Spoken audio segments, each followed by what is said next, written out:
Hello, hello, hello. Thank you for joining us today. I'm Kathie J. And today it's all about the dogs, the cats, and the bunnies. Joining me today, I have the executive director of Spay Today. This is Amira Waters. Thanks for joining us today. Thank you for having me. Okay, so you and I go way back. I'm so excited that we finally can be here to tell everybody about all the amazing things at Spay Today. So let's start with, what is Spay Today, Amira? Spay Today.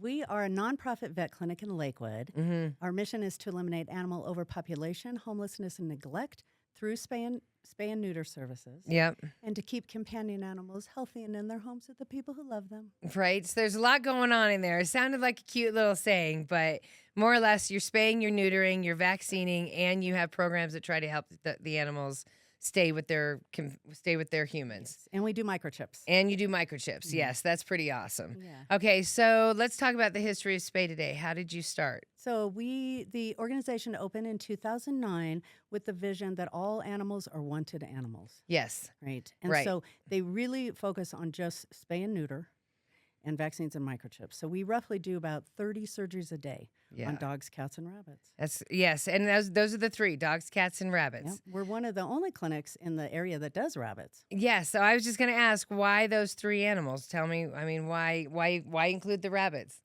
Well, because rabbits are very prolific. Yes, yeah, right. I mean, there's jokes made about them. Yeah. Yes, right. Yeah. And so literally it's to make sure you're controlling pet overpopulation with the rabbits as well. Yes. And our surgeons are very skilled, and rabbits are very delicate creatures. Yes. So Okay, so let's talk about so before we get into the surgeons and how, because it is amazing. It's not like I don't want to say it's like a car wash system, but it's I don't know how you'd say it, but you guys have it down. Yeah. The system of the check-in to the, so we will get into all of that. But I want to set the foundation more of what Spay Today is again. You are in Lakewood, but you really serve the entire metro area. actually, all of Colorado. Yeah, there we go. Yeah. We are open to the public, and we provide low-cost services. Mm-hmm. Those dollars help us keep the lights on, pay the staff, and then we have a Spay It Forward program. Right. And those are no-cost services. It's a voucher program. Yes. We have many partners that help us distribute vouchers. Yep. And that target audience is single moms, veterans, seniors, people with disabilities, or anybody who's just down on their luck. Yes. Vet care is very expensive. Yes. So Yes, how it is. how painful would it be, Kathie, if you have kids, Yes, right? And right. family and pets. Yeah. So what if you had to make that decision to either provide food and necessities for your family, feed your children, or provide vaccines for your dog Right. or your cat? Right. It's going to the kids. Yeah, It's not going to the absolutely. dog. So you'd right. have to make that decision, and that's painful. We don't want anybody to have to do that. Yeah, no, and I would like to say that when we talk about the spaying and the neutering, your prices are so much lower than a vet. They are. So much lower. They are. And even for the vaccine, so much lower. It's just amazing. How are you able to give us those prices? Well, we're a nonprofit. So our goal at the end of the day is, we're not trying to make a profit. We really operate at the bare minimum. Right. And as I was sharing, our public clients help us to pay the staff and just provide for all the necessities. Yeah. And then we receive donations and a few grants that help us fund the Spay It Forward program. Yeah. Which will help out. Yes. That's other people that need it. So and a lot of times, Amira, when I tell people, they're like, oh, obviously it has something to do with the quality of the service if I'm paying that kind of a price. Yeah. That's not the case at all at Spay Today. Explain to everyone why the vets at Spay Today are actually the best ones you want to spay and neuter your animals. Yes, thank you for saying that, and I believe that Yes, too. I do too. And honestly, full transparency, right? Before I joined the organization, I requested to come and observe surgery. Yes, as a normal citizen, you wanted to come absolutely. and see because your dog was going in, right? Right. Yeah, My oldest dog voted. Yes. Yeah. So, and as a consumer, I sort of had that misgiving too, right? If it's that price, if it is a third cheaper, obviously it's about the quality. Yeah. And that's absolutely not the truth. Not the case at Our all. It's pretty standards are amazing. high. Yeah. So you went in as a citizen and you watched what I watched, and tell Yes. everyone your observation. Yes. So what I observed was these animals, they are so dialed in. The surgeons are so precise and so good at what they do. This is all they do. All day. All day long, 30 surgeries, 4 days a week, right? They're so exact. The animals in our care are only under anesthesia front to end for a total of 15 minutes. Wow. So that really mitigates any potential complications Mm-hmm. because for both animals and humans, that's the risk, right, of anesthesia. Yes. The longer we're under, the greater risk of complications. And how long could your dog be under at a vet? I think in general, it's roughly 45 minutes. Yes, it is. Yeah. Yes, it is, Yeah. Amira. Yes, and I know that for a fact. That's exactly, they told my mother, Yes. like your dog's under for about 45 minutes and this and that. And I was just like, and then when you said 15 minutes, it blew my mind. Mm-hmm. And then you explained to me, again, they have it down to a science. So let's act like, here I am checking in. So I brought all of my dogs. You helped me with a hoarding situation where I was able to spay and neuter those animals and give them to good homes. So you helped me with my little story, but I show up anyways, I make the appointment online. Yes. Then I show up the morning of. There I am in the parking lot in Lakewood, and there's numbers on the little spots where you pull in with your car. Then you call a number and say, hey, it's Kathie. I'm out front. I've got Charlie with me. And then Hannah or whoever is like, great. And then you just sit there in your car. Yep. The people come out from Spay Today. They have the paperwork. They make sure you sign it. They look at the dog. And then you stay in the car while the dog goes in to see the vet. It's like a first run through with the vet, right? Like the vet looks it over. And that was when the vet told me, hey, your dog, being a Shih Tzu, has a little smaller nose. What is it called? Brachycephalus. Brachycephalus. Yes. And so just so you know, scrunched up face. We got to give a little bit more attention to that area when the dog's going to be under. And I was just like, that's amazing. And in my head, all I was hearing was at a normal vet, that's another $100 bill. Like that's more money. But your vet was truly there to say, we're going to take care of your animal. I just want to warn you, I'm aware of this situation and we're going to keep moving. Like, it was amazing. I felt so safe leaving my animal there. And then more or less you leave. Yeah. And you leave and then, it's like I just pulled away. Yeah. Right. Yeah. and then after 2:30 or 3, you get phone calls saying they're ready and then you can come back. But I was just shocked to know. And then in that time, they're sitting in a little area, like the dogs are sitting in a little area, and then they get administered right on the conveyor belt of the 30, that's why they're only under for 15 minutes, because you guys have it down. Right. We actually the vet has looked over the animal. Yeah, you're right. It's not a conveyor belt. I just meant it's amazing. Tell the different rooms, the different stations. That's a good way. So upon check-in, the tech comes out to the car, receives your pet. They go in. We do a brief overview. Now, this is important. You asked about how we cut costs. We don't do the blood work ahead of time. Okay. We encourage everybody to do that. Okay. That's always a good thing to do. And you can go to your general vet and you can do that. Okay, gotcha. But so we forego that. That helps us keep the cost down. Yep. And then the vets listen for heart murmurs and different things. We always get the patient's history, especially on older dogs, right? If they're not puppies.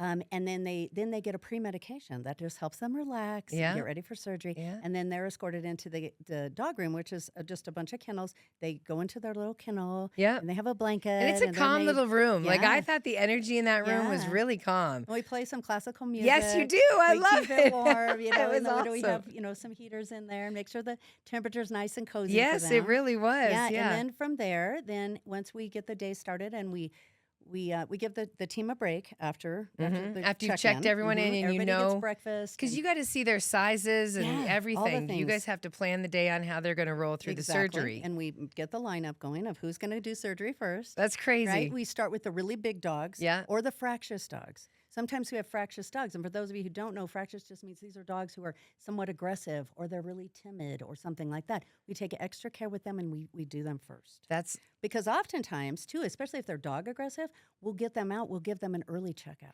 Yeah, because you don't want them sitting in the cage while that's been happening to them, and they're already. Then they wake up out of anesthesia and they see all these dogs, and then they become agitated. Right. And I'm really agitated when I come off of my anesthesia.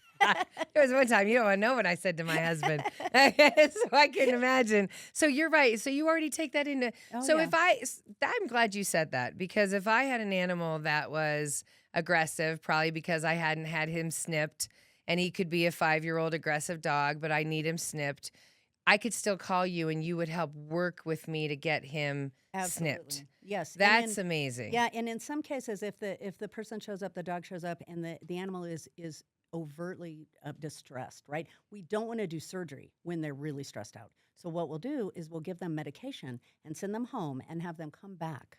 Then they come back and they give the dog the medication prior to bringing them. Yes. So now they're relaxed. When they first come in. So you find... You will not turn the dogs away. We will find a way to get them spayed and neutered and vaccinated. Okay. Yeah. All right. So I'm sorry. Thank you for saying that. So now we're in the calming room. Yes. And everyone is, I love that you've fed your staff. Yeah. Everybody is ready for their full day. They're ready to do That's kind of what it is. Because once you guys start going, you go. We go. Yes.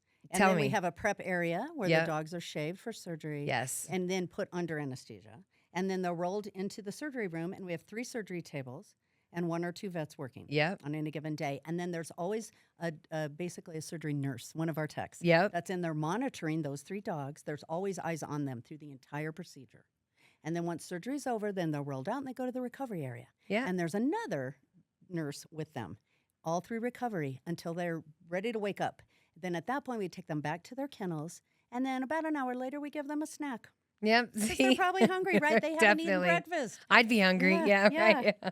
Okay. So why is that different from what would happen at a vet's office? I don't know how different it is. It's just that the volume we do, we are a high quality, high volume spay and neuter clinic. Yep. So that's a very distinctive niche in the veterinary field. And our surgeons are all high quality, high volume surgeons. Yes. Yeah. Yes. So let's talk about your surgeons. Where do they come from? How do you get them? They usually find us. That's awesome. We have a medical director, and then we have a part-time associate vet, actually 2, right? And then we do take some relief vets, and some of the relief vets, they are the high quality. Yes, high quality. The acronym is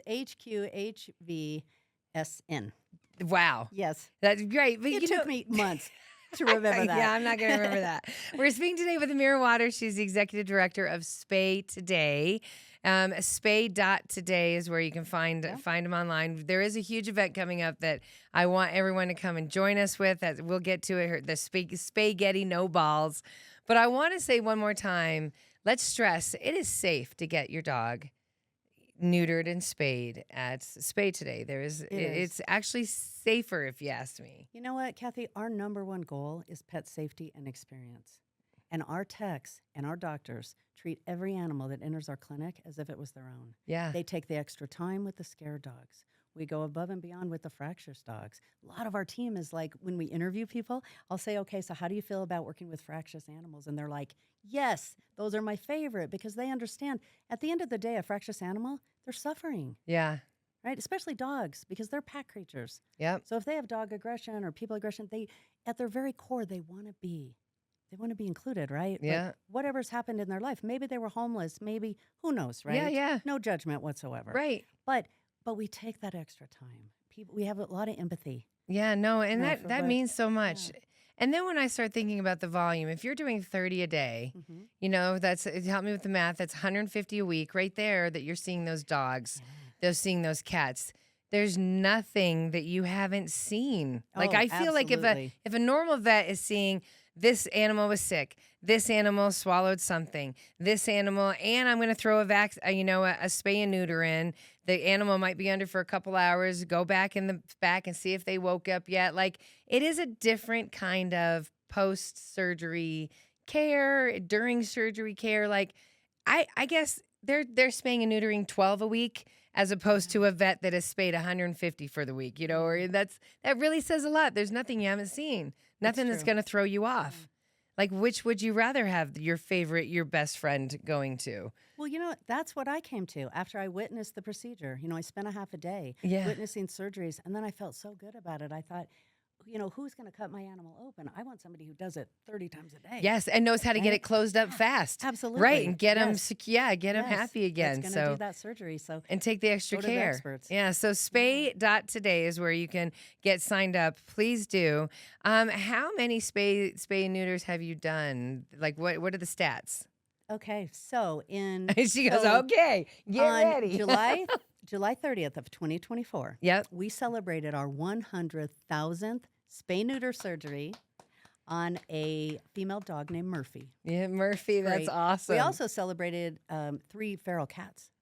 997 was Jimmy, 998 was Gemma, and 999 was Mama Sophia. That's awesome. That's great. awesome. It was great. And so since then, we've added so many more. How many on average a year are you doing spay and neuters? Somewhere between 6,000 and 7,000. Wow. So last year in 2024, we ended the year at 6,687 spay and neuter surgeries and almost 12,000 vaccines. Wow, that's awesome. Oh, we have a daily vaccine clinic. I was going to say, wait, you got clinics too. Yeah, okay, talk about those. We have a daily vaccine clinic every day from 1:30 to 3 at our clinic in Lakewood.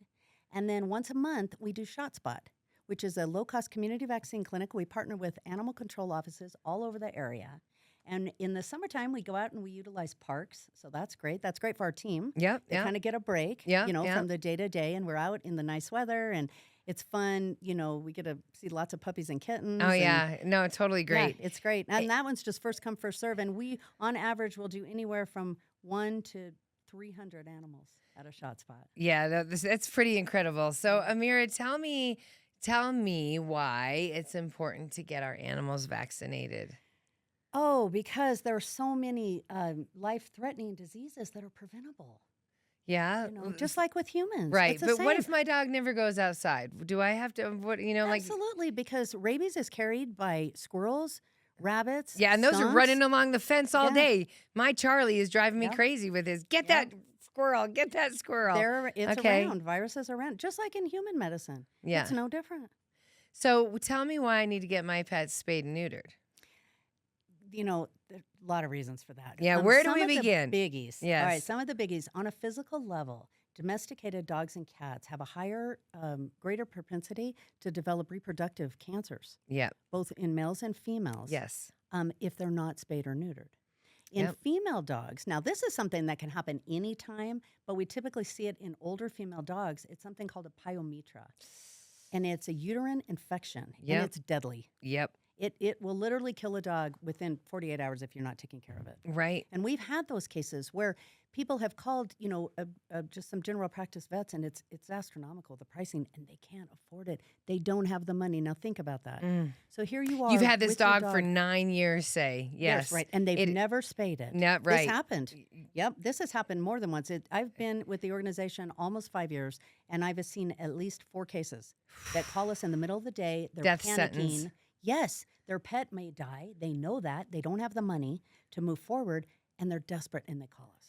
So it's literally you're able, hopefully with the right treatment, you every can save. Time they've saved. all this. Yes. Really happy to say that. But it's very scary. It's very stressful. So it must be. It's a lot of prayers and a lot of positive vibes, but our surgeons they're brilliant, and So- they have the heart. Oh, yeah. No, your surgeons are amazing. So one of the main reasons that I'm hearing is you're eliminating cancers from your dog. Mm-hmm. Okay, that's a huge one. I'm just going to throw that out. As someone who has seen her friends have to take their dog through cancer treatments and stuff, I mean, that's horrible and expensive.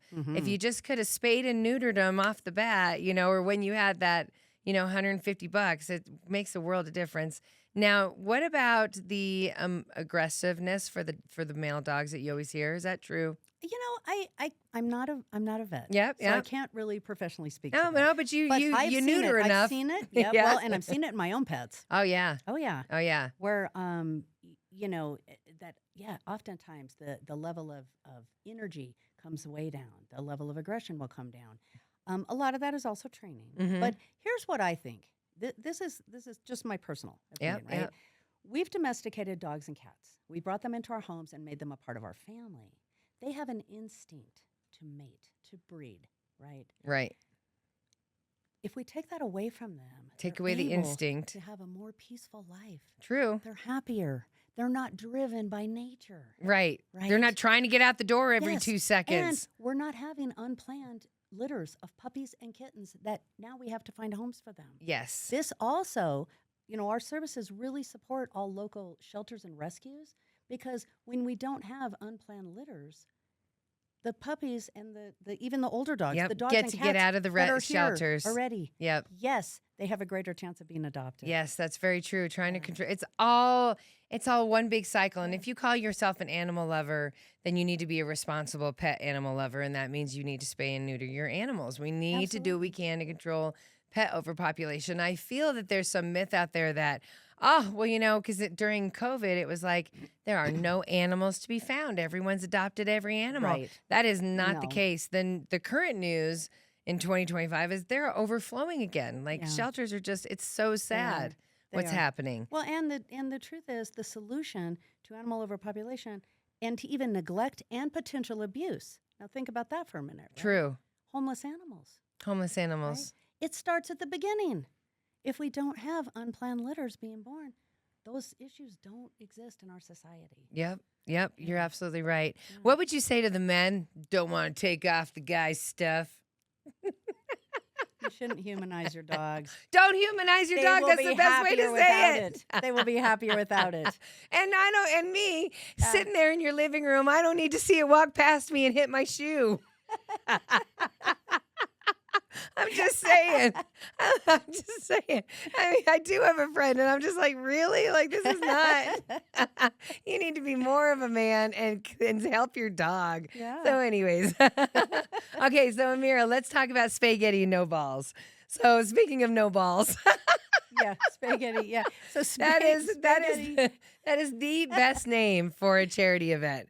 Spaghetti and no balls, but there's going to be meatballs there. Yes. All right. So it's happening on Friday, October 17th. Yes. So exciting. Tell us all about it. Well, I'm emceeing it. Yes, I am. Yes. Spaghetti and no balls is our largest fundraiser, and it feeds the Spay It Forward pot that allows us to provide services to our target audience. Yes. It's a super fun event. It's one of the funnest events in town. Yeah. Very laid back, pet themed. We have games. We have specialty cocktails. There's a silent auction, a live auction. We have some awesome trips this year. Yes. Italy. Yeah, you Hawaii, said, yeah. And a Kentucky bourbon tour. Oh, my gosh. You have a Kentucky. That so sounds exciting. Okay, so will you be able to make those items if people can't go? Can you make those public silent auction items? Absolutely. We will open up that silent auction. And leave it open for people? Yeah. Okay, yeah. You got to give other people a chance if they can't. But your spaghetti and no balls, I want everyone to know. Chef David from Scratch Catering Services. Now, my Chef David, love him. Like, Chef David has forever just been the nicest man. He has delicious food. I mean, when he started coming on the Everyday Show, that would have been like 10 years ago, even longer that I've known Chef David. And anything he touches is delicious. Amazing. So I'm glad. So it's like a spaghetti dinner. Yep, it's a Chef David buffet spaghetti dinner. Yep. We do have gluten-free, vegan, and vegetarian options. I was going to ask, can you help out the gluten-free people? Absolutely. I'm gluten-free, so yes, definitely. They'll be gluten-free. Excellent. And you said there's trips at the silent auction. At the live auction. I'll be emceeing it. Yes. And it's at the Rockley's. The Rockley's Event Center. Yes. On October 17th. Tickets at spay.today. Spay.today. Okay. Yeah. And tell me, what's aside from the Kentucky bourbon thing, which I'm going to try to. You also do baskets. Yeah. I mean, you have lots of fun things for the pets. Yep. Lots of you pet really themed. have a lot of those. Yeah. Yeah. Lots of pet themed gifts. We've had a lot of support from the community. The baskets are all pet themed. The whole event is pet themed. We have some games too. You do? We do some chance games, some Plinko. We play heads and tails. Yes. Okay, yeah. A lot of fun things. You did one game last year, and it was so much fun, but I was out like in the first or second round. But you do some really fun things. It's a fun night. If you're an animal lover, this is your chance to come support all of the animals and can help control pet overpopulation. I always try to say we wouldn't have to be supporting the shelters if we could just stop it here. Yep. Just stop the pet overpopulation. Solution at the beginning. Spay.today. Amira, before I let you go, what else do you want everyone to know? I just think I want everybody to know that, the solution really is at the beginning, and that our pets bring us so much love, and they teach us such valuable lessons. This is an amazing cause, and I hope that you consider coming because we'd love to have you. Oh, we'd love to have you. Oh, thanks so much, Amira. Amira Waters, Spay.today. The event is October 17th. Get your tickets, and I look forward to seeing you there. Thanks, Amira. Thank you to all your staff, too, for everything you're doing. Yes. Thank you. Kathie J.